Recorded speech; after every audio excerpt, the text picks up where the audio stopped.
नमस्कार। चलिए आज बात करते हैं एक बहुत बड़े अरबों डॉलर के उस खेल की जिसमें एक तरफ था एक बड़ा वैश्विक संघर्ष और दूसरी तरफ एक ऐसा आर्थिक अवसर जिसने दुनिया के एनर्जी ट्रेड की पूरी तस्वीर ही बदल दी। ये एक ऐसी जियोपॉलिटिकल पहेली है जिसने एनर्जी मार्केट्स को लगभग रातों रात एक नया रूप दे दिया। और आज हम इसी पहेली के सारे टुकड़ों को जोड़कर पूरी तस्वीर को समझने की कोशिश करेंगे। तो इस पूरी कहानी को समझने के लिए हम इसे 4 हिस्सों में देखेंगे। पहले बात करेंगे उस मौके की जो प्रतिबंधों से पैदा हुआ, फिर भारत की स्मार्ट खरीदारी पर नजर डालेंगे, उसके बाद जो डिप्लोमैटिक हंगामा हुआ उसे समझेंगे और आखिर में देखेंगे कि अब ये ट्रेड फिर से क्यों बदल रहा है। तो कहानी शुरू होती है 2022 के आखिर में। उस वक्त पश्चिमी देश रूस पर आर्थिक दबाव डालने के लिए नए नए तरीके खोज रहे थे। इसके लिए उनका सबसे बड़ा हथियार था एक प्राइस कैप, मतलब G7 देशों ने मिलकर तय किया कि कोई भी रूस से समुद्री रास्ते से आने वाला कच्चा तेल $60 प्रति बैरल से ज्यादा में नहीं खरीदेगा। मकसद डबल था, रूस की कमाई कम करना और साथ ही दुनिया में तेल की सप्लाई भी बनाए रखना ताकि कीमतें आसमान न छुएं। लेकिन इन सारे सैंक्शंस में एक बहुत बड़ी कह सकते हैं खामी थी। निशाना सिर्फ रूस के कच्चे तेल पर लगाया गया था, उस कच्चे तेल से बनने वाले पेट्रोल, डीजल या जेट फ्यूल जैसे रिफाइंड प्रोडक्ट्स पर नहीं। और यही वो लूप होल था जिसका आगे चलकर पूरा फायदा उठाया जाने वाला था। और इसी खामी ने भारत के लिए एक जबरदस्त आर्थिक मौका बना दिया। चलिए देखते हैं कैसे।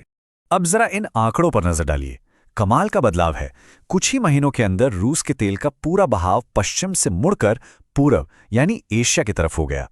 इसमें सबसे बड़े खरीदार बनकर उभरे चीन और भारत। मतलब भारत, जो पहले तो रूसी तेल ना के बराबर खरीदता था, वो अचानक से टॉप 2 खरीदारों में शामिल हो गया। और भारत के लिए इसका फायदा जबरदस्त। एक अनुमान के मुताबिक सस्ते रूसी तेल को खरीदकर भारत ने अपने एनर्जी बिल पर लगभग $17 बिलियन बचाए। ये बहुत बड़ी रकम है। तो पॉइंट ये है कि भारत सिर्फ सस्ते तेल से पैसे नहीं बचा रहा था, वो तो उसी सस्ते कच्चे तेल को अपनी रिफाइनरियों में प्रोसेस करके, मतलब पेट्रोल डीजल बनाकर, उन्हीं यूरोपियन देशों को वापस बेच रहा था जिन्होंने रूस के कच्चे तेल पर बैन लगाया था। अब जाहिर है ट्रेड में इतना बड़ा बदलाव किसी की नज़र से छिपा नहीं, और यहीं से शुरू हुआ एक डिप्लोमैटिक बवंडर। तो एक तरफ थे पश्चिमी देश जिनका कहना था कि भारत रूसी तेल खरीदकर उनके प्रतिबंधों को बेअसर कर रहा है और एक तरह से रूस की मदद कर रहा है। वहीं दूसरी तरफ भारत का जवाब भी बहुत साफ था। उसने पश्चिमी देशों पर दोहरे मापदंड का आरोप लगाया और कहा कि इसकी पहली जिम्मेदारी अपने लोगों के लिए सस्ती ऊर्जा सुनिश्चित करना है।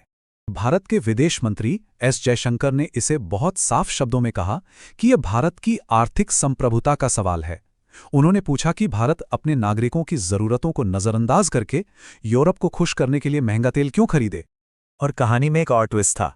भारत ने यह भी बताया कि शुरुआत में तो अमेरिका ने खुद उसे ऐसा करने के लिए प्रोत्साहित किया था ताकि दुनिया भर में तेल की कीमतें स्थिर रहें।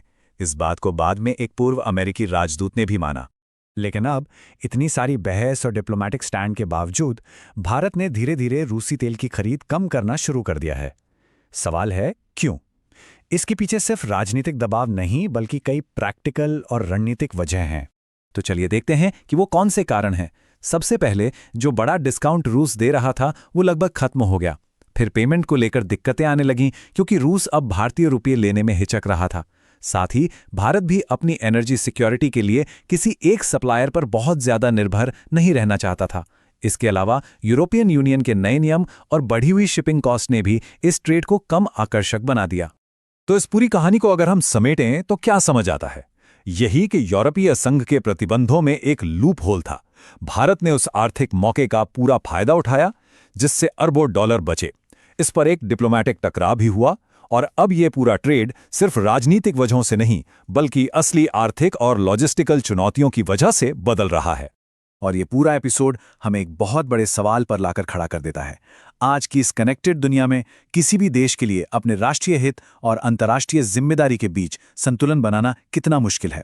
ये एक ऐसा तनाव है जो हमें आने वाले समय में बार बार देखने को मिलेगा।